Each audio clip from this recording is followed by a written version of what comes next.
OK.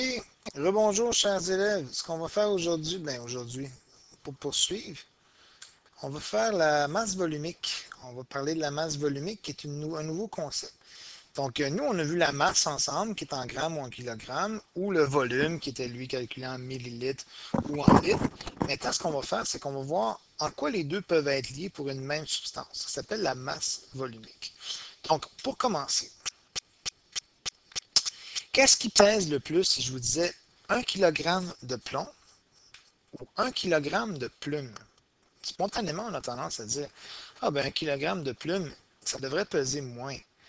Mais en réalité, non, parce qu'ils ont toutes les deux la même masse. Toutes les deux ont la même masse, toutes les deux pèsent 1 kg. Mais essayez de penser qu'est-ce qu'il va y avoir de différent si j'ai 1 kg de plume. Est-ce que j'ai 1 kg de plume? Évidemment, je vais en avoir plus. Donc, je peux avoir une montagne de plumes pour arriver à avoir 1 kg de plumes. Mais pour le plomb, qui est une substance dont la masse volumique est beaucoup plus élevée, pour un plus petit volume, je peux obtenir 1 kg aussi. Donc, ce qu'il faut retenir, c'est que deux substances peuvent avoir la même masse, mais vont avoir des volumes différents parce que la façon dont les atomes, la façon dont la matière est constituée n'est pas aussi dense d'un côté que de l'autre. Donc, quand la densité est grande, la densité, ça veut dire comment les molécules sont placées, comment elles sont serrées les unes contre les autres dans un petit endroit. Donc, cette densité-là est plus grande pour le plomb, pour un métal, que pour les plumes. Donc, les deux pèsent 1 kg, mais les deux ont des volumes différents. À quoi ça nous amène? Ça nous amène à la définition de la masse volumique. C'est la masse contenue dans un volume de 1 cm3. Donc 1 cm3 quand on va parler surtout d'un solide, un cube d'un centimètre par un centimètre par un centimètre. Ou par exemple, quand on va parler pour un liquide, on va plutôt calculer ce volume-là pour 1 millilitre. Donc, dépendamment de la masse d'un centimètre cube, dépendamment de la masse d'un millilitre d'un liquide, ça va déterminer la masse volumique d'un corps. Donc, c'est la masse contenue dans un volume. Par exemple, ici, vous pouvez peser sur pause parce que ce que je vous avais demandé d'aller ouvrir votre OneNote dans votre dossier. Vous allez au numéro 8 qui est ici et vous remplissez à mesure. Donc, vous pouvez regarder, ouvrir vos fenêtres, peser sur pause, par exemple, la vidéo sur YouTube. Venez remplir ça ici avec moi ce que je vous donne comme information. Donc, tout le PowerPoint que je vous montre, que je vous explique, correspond à cette page 8-là qui est dans votre OneNote que vous devrez avoir sauvegardé. Donc, si je continue, j'ai une masse volumique qui va être déterminée pour chacun des corps présents au niveau de la matière, peu importe qu'elle soit solide, liquide ou gazeuse. La seule différence, c'est que les unités peuvent changer.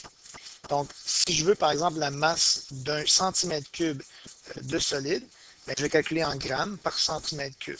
Cube d'un centimètre par un centimètre. Si c'est un liquide, ben, là, le volume pour lequel je vais calculer une certaine quantité de masse, ça va plutôt être 1 millilitre. Et si c'est un gaz, je vais calculer la masse volumique à l'aide de la masse en grammes d'un litre de gaz. Donc, combien pèse un centimètre cube? C'est pour les solides. Combien de grammes pèse un millilitre? C'est pour les liquides. Puis combien de grammes pèse un litre de gaz? Ben, c'est pour les gaz, évidemment. Donc ça, ce sont des unités de masse volumique.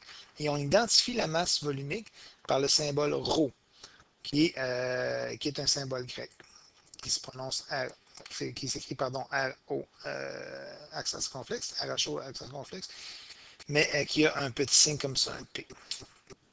Donc, par exemple, selon le tableau 2.4 de la page 84, c'est-à-dire dans le cahier propulsion, les pages du cahier propulsion que vous deviez apporter, tantôt, vous avez un tableau à la page 284, tableau 2.4, il vous montre la masse volumique de différentes substances. Par exemple, pour l'aluminium, on vous dit que c'est 2,7 grammes par centimètre cube.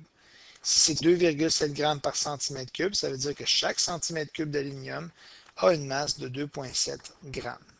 Et à vous de regarder les autres masses volumiques du tableau. Tantôt, vous ferez ça. Plaque d'acier, ce sera pour une démonstration en classe. La flottabilité. La masse volumique, c'est une caractéristique qui est importante pour la matière parce qu'elle nous permet de savoir, pour des liquides, par exemple, ou des solides versus des liquides, lesquels vont flotter, lesquels ne flotteront pas, et lesquels vont flotter par-dessus. Par exemple, si je parle de deux liquides, quel liquide va flotter par-dessus l'autre? La substance qui a la masse volumique la plus petite flotte sur la substance qui a la masse volumique la plus grande. Donc, la flottabilité est le principe par lequel un objet ne va pas caler au fond d'un liquide. Et c'est évidemment la masse volumique qui va nous déterminer ça. Par exemple, est-ce qu'un bouchon de caoutchouc peut flotter sur l'eau? On a observé que non. Mais pourquoi? On peut déterminer que le caoutchouc a une plus grande masse volumique.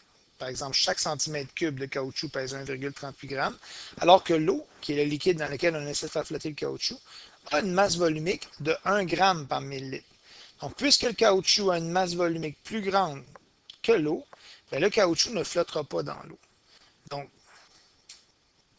la substance ayant la masse volumique la plus petite flotte toujours sur la substance ayant la masse volumique la plus grande. Si par exemple on met une masse volumique plus grande sur une plus petite, ben là, la plus grande ne peut pas flotter. Donc il faut toujours avoir une masse volumique plus petite pour flotter sur une substance. Les icebergs, par exemple, sont faits de glace. La glace, puisqu'elle flotte sur l'eau, a une masse volumique plus faible que l'eau. C'est d'ailleurs la raison pour laquelle les icebergs sont immergés, pas totalement. Il y a une certaine quantité qui dépasse à l'extérieur, qui nous indique une flottabilité. Donc, la masse volumique de la glace est plus petite que l'eau. Chaque centimètre cube de glace pèse 0,92 g. Et pour l'eau, ben, puisque c'est un liquide, l'eau salée, c'est un petit peu plus que 1 g par millilitre parce qu'il y a une quantité de sel. Le 1 g par millilitre, c'est vraiment pour l'eau pure, mais puisque l'eau est salée, ça donne un petit peu plus de masse pour chaque millilitre parce qu'il y a du sel dans chaque millilitre. Donc, ce millilitre d'eau salée-là pèse 1,03 g. Donc, 1,03 g par millilitre, c'est l'eau salée. C'est plus grand que la masse volumique de la glace, qui est à peu près de 0,92 g par centimètre cube. Donc, quand on compare lui à lui, on voit pourquoi la glace flotte. Et on pourrait faire des exemples. Ça, je vais le faire en classe quand je vais revenir. On va se voir mardi. C'est qu'on pourrait superposer plusieurs liquides et ces liquides-là se placeraient en ordre de masse volumique. Donc, comment se placeront les liquides dans le cylindre? Bien, juste en regarder leur masse volumique, puisque c'est tous des liquides, on note que les unités sont toutes en grammes par millilitre. Puis on peut tout de suite voir que celui qui serait au fond serait probablement le sirop de maïs. Ensuite de ça, on aurait la glycérine en deuxième, etc. On aurait l'eau en troisième, blablabla, l'huile végétale, puis on finirait avec l'alcool. M. Riopel, qui est technicien, a coloré chacun de ces liquides-là de façon qu'il y ait une couleur bien distincte, puis on va regarder ça en classe ensemble. Mais on voit qu'il y a une certaine logique avec ça lorsque ça se place. De la plus grande masse volumique à la plus petite. Donc, on pourrait dire que l'eau flotte sur la glycérine. Par contre, la glycérine ne pourrait pas flotter sur l'alcool parce que la glycérine a une plus grande masse volumique. On va voir ça en classe un petit peu plus en détail. Ça ressemblerait à ça. Donc, notez bien, la masse volumique est une propriété caractéristique. Qu'est-ce que ça veut dire, une propriété caractéristique? Ça veut dire que c'est une propriété qui nous permet d'identifier une substance précisément.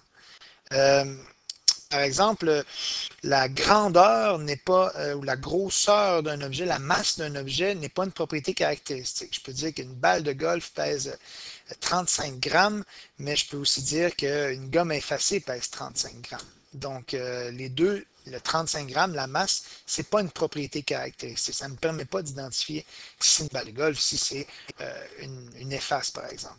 Par contre, la masse volumique, elle me permet d'identifier une substance. Tantôt, dans l'exemple que je montrais, si je peux revenir. Voilà, OK. Si je reviens dans mon exemple, il y a seulement l'alcool qui a une propriété, qui a une masse volumique de 0,79 grammes par millilitre. Ça, c'est juste l'alcool qui a ça.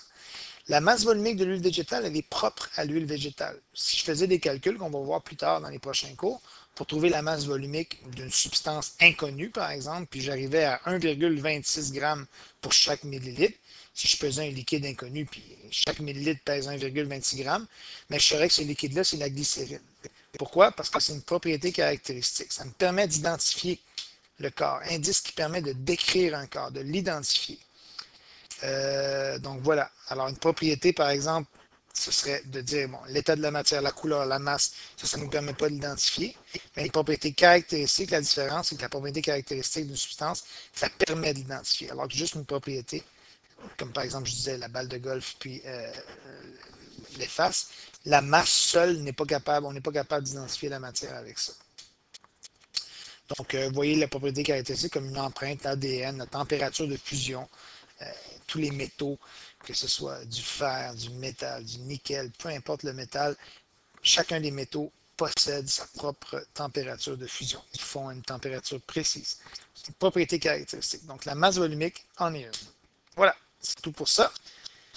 Retournez sur Didactique pour voir la suite et n'oubliez pas de remplir votre OneNote au complet à partir de ce que je viens d'expliquer. Donc, à vous de le remplir. Vous cliquez dessus, etc. Vous savez comment faire ça. Je vous ai montré en classe. Merci.